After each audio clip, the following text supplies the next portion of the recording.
विद्यार्थियों, आज हम लाए हैं क्लास 10th के मैथमेटिक्स से जुड़ा हुआ समीकरण हल करने की विधि, जो आपके बोर्ड परीक्षाओं के लिए काफ़ी उपयोगी होगा।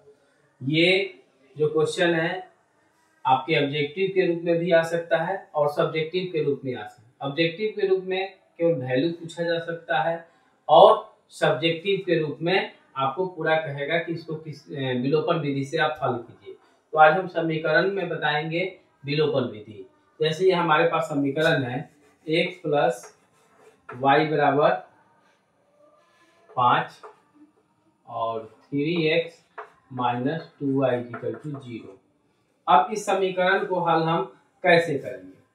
इस समीकरण को हल करने के लिए हमारे पास 5 विधियां हैं। प्रत्येक विधि के द्वारा हम लोग बना सकते हैं। वैसे सबसे सरल विधि है जिसको हम लोग बोलते हैं विलोपन विधि।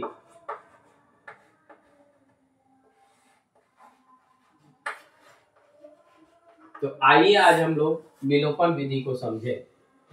ये हमारा समीकरण 1 है और ये समीकरण 2 है। इस समीकरण को हल करने में हमको सबसे यूनिक चीज क्या होता है कि किसी x या y के मान को हमको बराबर करना होता है। तो चलिए हम x के मान को बराबर करते हैं। x के मान में बराबर करने के लिए यहाँ देख रहे हैं यहाँ 1 गुणज है और यहाँ 3 है। तो सीधे हम लिखेंगे समीकरण 1 में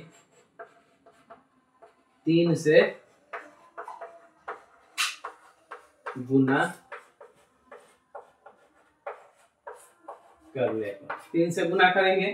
तो जब 3 से गुना करेंगे तो 3 एकम 3x प्लस 3y बराबर 5 तिया 15। ये हमारा जो नया समीकरण बना वो 3 हो गया और 2 में कोई परिवर्तन नहीं है, यानी 3x minus 2y equal to 0।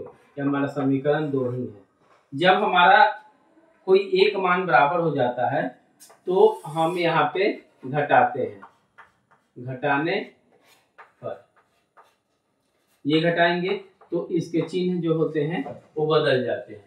तो ये 3 से 3 कट गया। इस तरह से 3 और 2 कितना हो गया 5y और यहाँ 5 15 का 15 और y बराबर 15/5 यानी 5 तिया 15। तो y का मान हमारे पास 3 आ गया, एक मान आ गया। अब इसी मान को समीकरण 2 में हम मान रखते हैं। तो समीकरण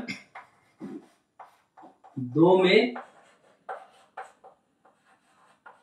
y का मान रखने पर तो समीकरण 2 हमारे पास क्या है 3x माइनस 2y बराबर 0। अब 3x माइनस 2y का मान हमारे पास क्या आया है 3 आया है। तो 3 इस तरह से हमारे पास 3x और 3 दूनी का 6 बराबर 0। इस आधार पर ये हो जाएगा 3x अब बराबर उधर गया तो 6 यानी x इक्वल टू 6/3। 3 से कट गया तो 2। x का मान कितना आया 2। इस तरह से हमारे पास जो है वो मान आ जाएगा। x का मान आएगा कितना 2 और y का मान आ जाएगा 3। ये पूरा का पूरा ये क्वेश्चन आपके बोर्ड के लिए बहुत उपयोगी है।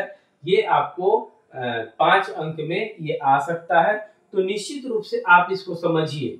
आप इसको पैटर्न को और बेहतर तरीका से वीडियो को 2 बार देखिए 3 बार देखिए। अगर और समझ में नहीं आ रहे तो आप निश्चित रूप से कमेंट बॉक्स में लिखिए कि हमको यहाँ इस पॉइंट में हमको समझ में नहीं आएगा, तो हम नेक्स्ट वीडियो में इसको और क्लियर तरीके से आपको बताएंगे। तो दोस्तों आप ये समझिए, ये आपके इम्पोर्टेंट के लिए एग्जाम के लिए बहुत इम्पोर्टेंट